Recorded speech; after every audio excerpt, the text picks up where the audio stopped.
Boa tarde, meu nome é Giovanni, eu sou professor de Física e hoje eu vou trazer um vídeo, montar um vídeo para vocês envolvendo dois conceitos da calorimetria: trocas de calor e calor latente e mudanças de fase. Então, eu já expliquei, então calorimetria, né? Dentro de calorimetria nós definimos calor, que é a energia térmica em trânsito de um corpo para outro quando há diferença de temperatura entre esses dois corpos, e aí como que ocorre a troca de calor entre um corpo e outro. Vamos analisar. Imagina que eu tenho dois corpos de materiais totalmente diferentes. Imagina, por exemplo, que eu tenho aqui uma barra de alumínio e um recipiente com água. Então nós temos 100 gramas, uma barra de alumínio, 100 gramas de massa e uma quantidade de água, 100 ml de água e 100 gramas de água, ok? Então, a barra de alumínio está a uma temperatura inicial de 240 graus Celsius e a água está a uma temperatura inicial de 30 graus Celsius.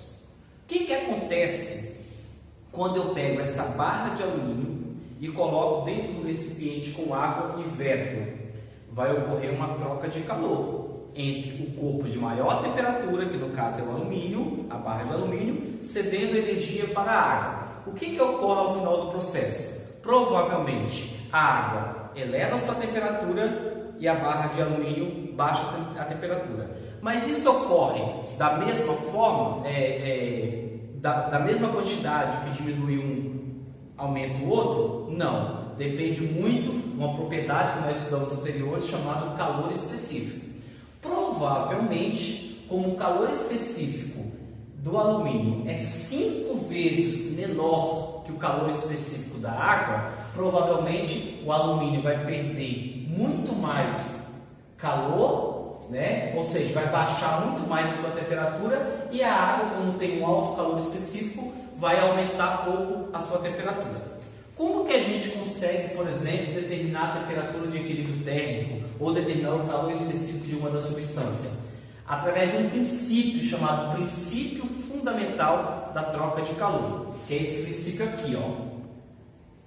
A quantidade de calor do corpo 1 mais a quantidade do calor do corpo 2 é igual a zero. Ou seja, soma um com o outro e iguala isso a zero. Então, o que é quantidade de calor? Pela equação fundamental da calorimetria, que nós estudamos anteriormente, né? Que quantidade de calor é massa vezes calor específico vezes a variação de temperatura. Ou seja, nesse caso específico, Q1 vai ser a massa do corpo 1 vezes o calor específico do corpo 1 vezes a variação de temperatura desse corpo 1 mais Q2. O que é Q2? A massa do corpo 2 calor específico desse corpo vezes a variação de temperatura, e isso é igual a zero. E aqui nesse exemplo que eu coloquei aqui para definir trocas de calor, eu coloquei então para determinar a temperatura do equilíbrio térmico. O que seria a temperatura do equilíbrio térmico? Ao pegar a barra de alumínio e colocar em contato com a água, chega-se um tempo que eles entram numa mesma temperatura, ou seja, o alumínio perde baixa temperatura e a água aumenta a temperatura até ambos estiverem na mesma temperatura. Eu consigo calcular isso através da equação do princípio da troca de calor. Então, nesse caso, vai ficar assim.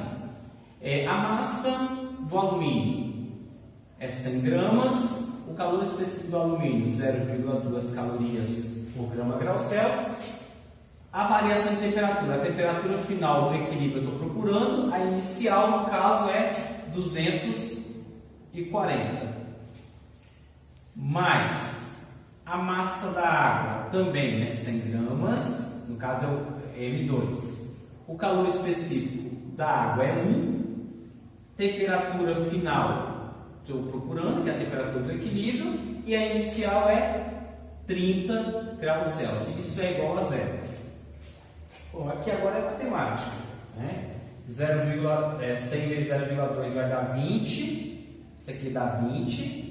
20 vezes TF, 20 vezes TF, menos 240 vezes 20 vai dar 4.800, mais 100 vezes 1, 100, 100 vezes TF, 100 TF, menos 100 vezes 30, 3.000. Isso igual a zero. Soma os dois TF,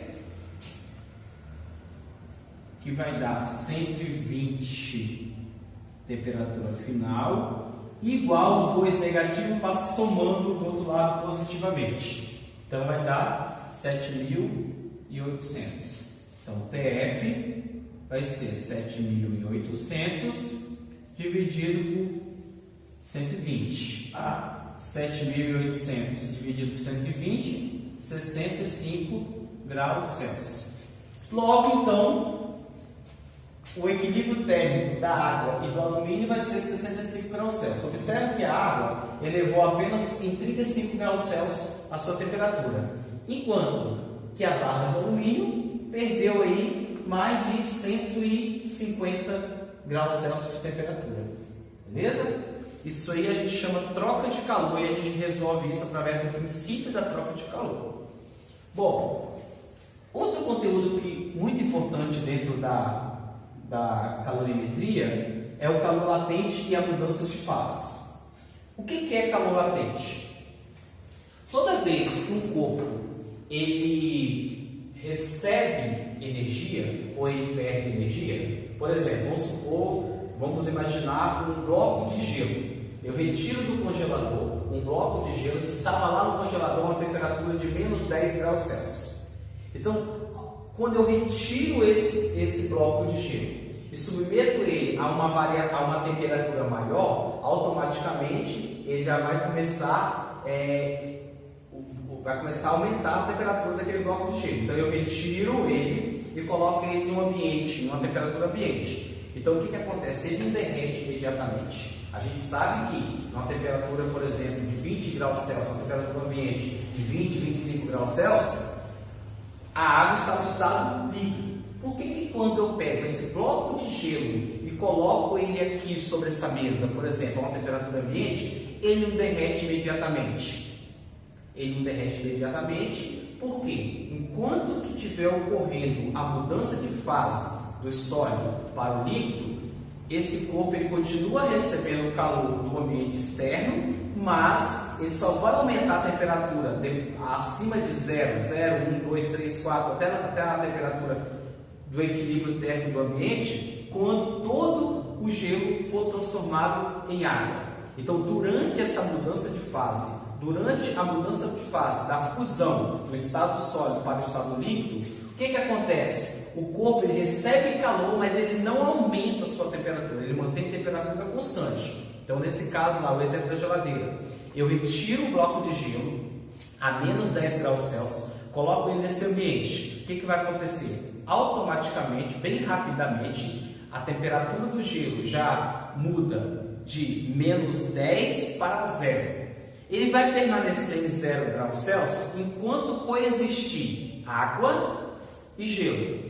Ele só vai aumentar a temperatura positivamente 1, 2, 3, 4, aumentando até entrar em equilíbrio térmico ambiente, quando todo o gelo for convertido em água. Então, toda vez que há mudança de estado físico sob temperatura constante, a gente chama isso de calor latente. No calor latente, nós teremos uma equação, outra equação, né? Q é igual a M vezes L, onde Q é a quantidade de calor que o corpo recebe, M é a massa, dada em grama, e L a gente chama de calor latente. Esse calor latente pode ser calor latente de fusão ou calor latente de vaporização.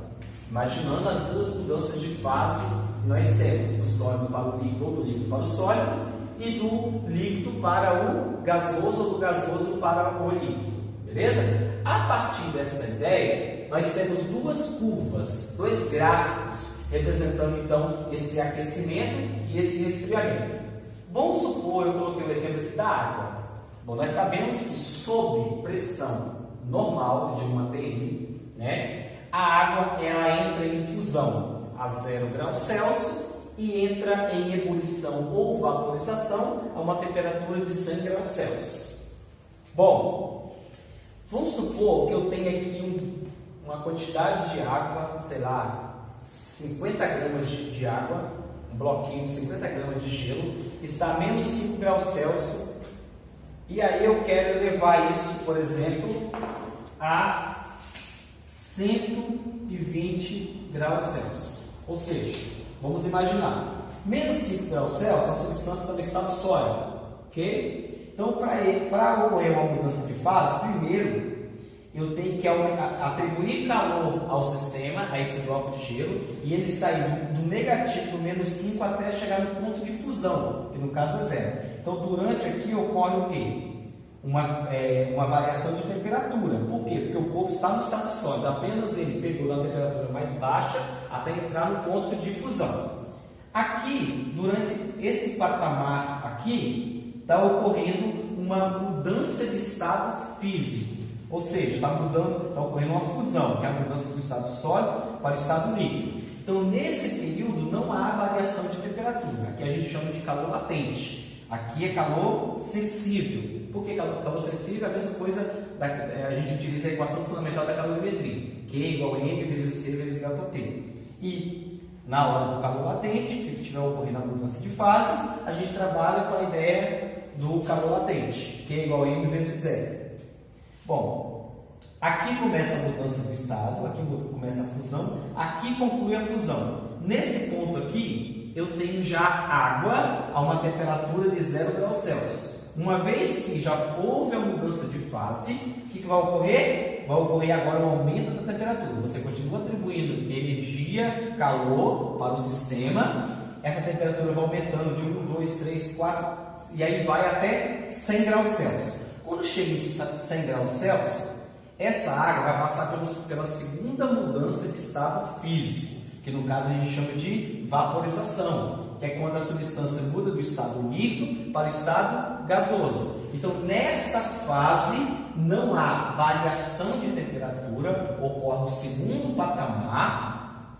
Uma vez que está ocorrendo o segundo patamar, calor latente, né? Então, durante esse momento aqui, está mudando, ou seja, todo o líquido está vaporizando, ao ponto que quando chegar aqui, eu tenho água na forma de vapor ainda a 100 graus Celsius. Se eu continuo aquecendo, atribuindo calor a esse vapor vai chegar, então, a uma temperatura aí o tanto que eu conseguir. Mas nesse caso, no gráfico, eu representei como 120 graus Celsius.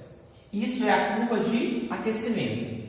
A curva de resfriamento é o inverso disso. Eu tenho uma substância que está no estado de vapor, por exemplo, vapor de água a 120 graus Celsius. Aí eu começo, em vez de atribuir calor, eu começo a retirar calor.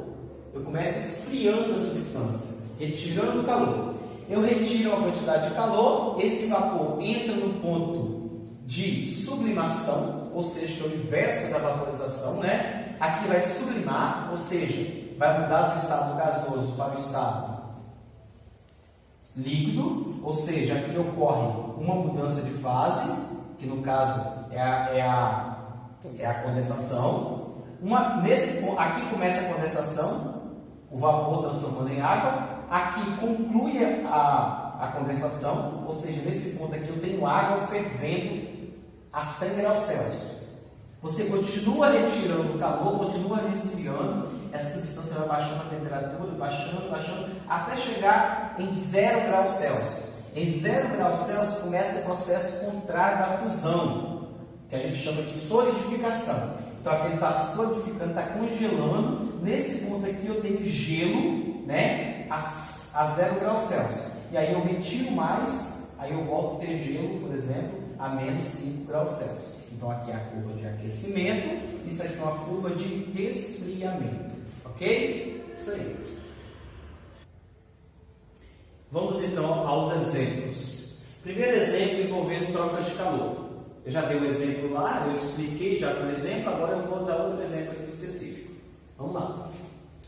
Colocam-se 500 gramas de ferro a 42 graus Celsius no recipiente de capacidade térmica desprezível, contendo 500 gramas de água a 20 graus Celsius. Determine a temperatura final do equilíbrio térmico. Aí foi dado aqui o calor específico do ferro, 0,1 calorias por grama grau Celsius. Uma coisa interessante aqui é quando a gente fala que esse recipiente ele tem capacidade térmica desprezível. Quando eu falo que o recipiente tem capacidade térmica desprezível, eu estou querendo dizer que o recipiente ele não participa do processo, ou seja, o recipiente ele não troca calor com os materiais que estão dentro dele. Ele é como se fosse um corpo neutro ali que só permite que dois corpos troquem calor entre si e ele é como se fosse um calorímetro ideal, ou seja, ele não participa do processo. Claro que tem situação que a gente coloca que esse calorímetro ele tem capacidade térmica tal, aí eu tenho que envolver ele no processo. Ou, por exemplo, não somente calcular, eu tenho um problema calculando, vou aplicar o princípio da troca de calor, calculando só a temperatura de equilíbrio térmico. Eu posso calcular, por exemplo, o calor específico de uma da substância, eu posso determinar a temperatura inicial de uma da substância, eu posso determinar a massa e assim por diante. Então, o interessante aqui é a gente organizar os dados que a gente tem. Então vamos lá. Quais são as substâncias que eu tenho aqui? Eu tenho o ferro e tenho a água. Eu vou tirar massa, calor específico, temperatura final, temperatura inicial. Mesma coisa para a água. Massa da água, calor específico da água, temperatura final e temperatura inicial. Massa do ferro dada 500 gramas. Temperatura inicial 42 graus Celsius. Calor específico 0,1 caloria por grau Celsius. Mesma coisa agora da água. Massa da água também 500 gramas. Temperatura inicial da água 20 graus Celsius. Calor específico da água, independentemente se oferecer ou não, sempre será 1 caloria por grau Celsius. Vamos lá então. Aplicando aqui o princípio da troca de calor, nós temos que Q1 mais Q2 é igual a zero, onde Q1 é N1, calor específico 1, temperatura final menos temperatura inicial, mais Q2, M2 vezes C2, temperatura final menos temperatura inicial, isso é igual a zero. Q1 é o ferro e Q2 é a água, então vai ser 500 vezes 0,1 vezes temperatura final menos 42. Mais agora os dados da água. 500 vezes 1, calor específico, temperatura final menos a inicial que é 20 graus Celsius, igual a zero. Multiplica aqui, 500 vezes 0,1 vai dar 50. 50, isso aqui vai dar 50. Vou fazer, vou repetir. Aqui vai dar 500 mesmo.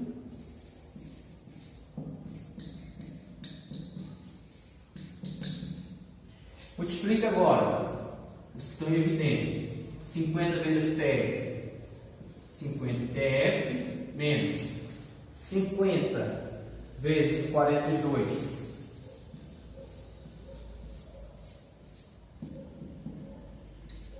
2.100 mais 500 vezes TF, 500 TF, 500 vezes 20 vai dar 10.000, igual a zero. Soma os dois TF, 50 TF mais 500 TF, 550 TF é igual menos 2.100 menos 10.000 vai dar menos 12.100, passa para o outro lado da igualdade somando, então vai dar 12.100.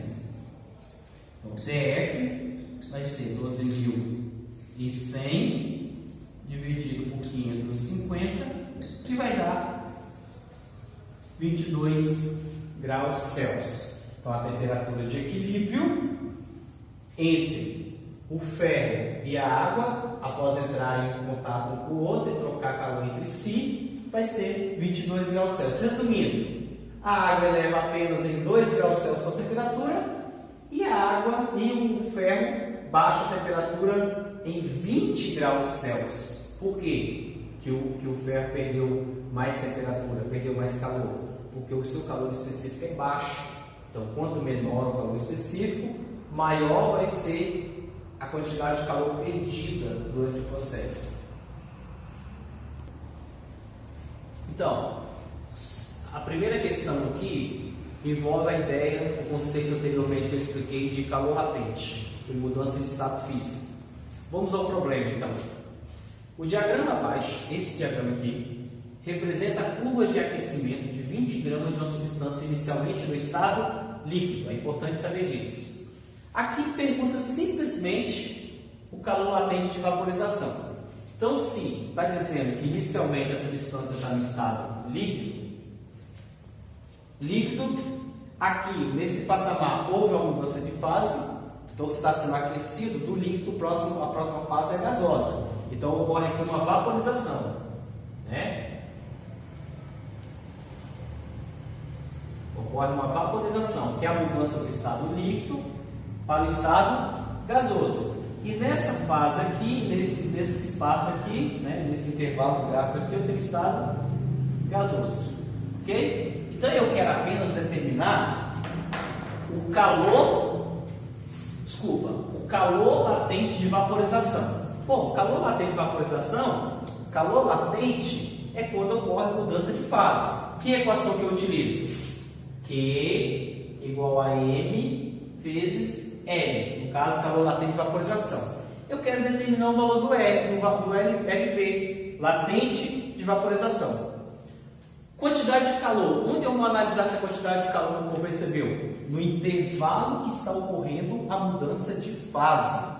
Ocorre a mudança de fase entre 200 a 400 calorias. Então, de 200 a 400 calorias, eu tenho 200 calorias. Qual é a massa da substância? Está no enunciado. 20 gramas. Né? 20 vezes o calor latente de vaporização. Então, o calor latente de vaporização vai ser 200 dividido por 20, que vai dar, nesse caso, 10 calorias para cada grama. Resposta correta, letra A. Problema 2. Um professor de física recebeu de um aluno uma amostra de 50 gramas de um sólido. Ok, está dizendo de um sólido, ou seja, a substância está inicialmente no estado sólido.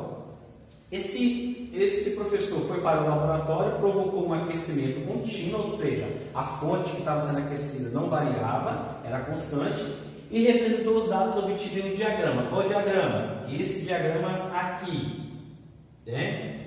A partir desses dados do diagrama, responda, letra A. Quais os valores dos calores específicos nos estados sólido e líquido da substância? E depois a letra B, determinar o calor latente de fusão. Então, se a substância estava inicialmente no estado sólido, nós teremos pelo gráfico sólido, aqui ó, a mudança de fase, sólido mais líquido, e aqui líquido, correto? Então eu quero determinar o calor específico. Calor específico, a gente utiliza a equação fundamental da calorimetria, ou a equação que eu expliquei anteriormente, né? E calor específico no estado sólido ou calor específico no estado líquido. Então vamos lá. Se eu usar a equação fundamental da calorimetria e eu quero isolar o calor específico, é só pegar a massa e a variação de temperatura e passar dividindo. Aí eu vou ter calor específico, vai ser a quantidade de calor dividido pela massa vezes a variação de temperatura. Então, a calor específico no estado sólido primeiro. Então vamos lá, calor específico no estado sólido vai ser: qual é a quantidade de calor que o corpo recebeu durante o estado sólido? Variou a quantidade de calor de 0 para 400, então recebeu 400 calorias. Qual é a massa da substância? Foi dado enunciado 50 gramas. Qual é a variação de temperatura? Só olhar no eixo vertical aqui, ó, variou, nessa fase variou de 0 a 40, então vai ser 40 graus Celsius. Então vai ser 400 dividido por 2000, né? Nós vamos cancelar aqui 2020, 20 dividido 4 dividido por 20 vai dar 0,2. O que? Calorias por grau Celsius. Determinar agora o calor específico no estado líquido, mesmo procedimento. Quantidade de calor dividido pela massa vezes a variação de temperatura. Então, o calor específico no estado líquido vai ser, agora o estado líquido, não vou olhar aqui, vou olhar aqui onde a substância está em estado líquido, que foi a quantidade de calor que foi de 500 até 600, nesse intervalo. Então, vai ser 100, né, de 500 até 600, 100 calorias, a massa dada no enunciado 50 gramas, a variação de temperatura que variou de 40 para 80, que vai dar 40. Então vai ser 100 dividido por 50 vezes 40, 2000. Isso, 2000. Cancela 2 0 por 2 0, 2 e 2. Aqui vai dar 0,1 dividido por 20 vai dar 0,05 calorias por grau Celsius. Ok? E para responder a letra B, nós temos para determinar o calor latente. Calor latente é a equação do calor latente. No caso, é o calor latente de infusão. Eu quero achar o LF. Então vamos lá. Qual é a quantidade de calor que o corpo recebeu durante a fusão? Está aqui, é nesse intervalo do patamar aqui, que foi de 400 para 500, que nesse caso é 100 calorias. Massa foi dada lá no enunciado, 50, o calor latente de fusão estou procurando. Então o calor latente de fusão vai ser 100 dividido por 50, calor latente de fusão, 2 calorias para cada grama. Correto? É isso aí e até a próxima.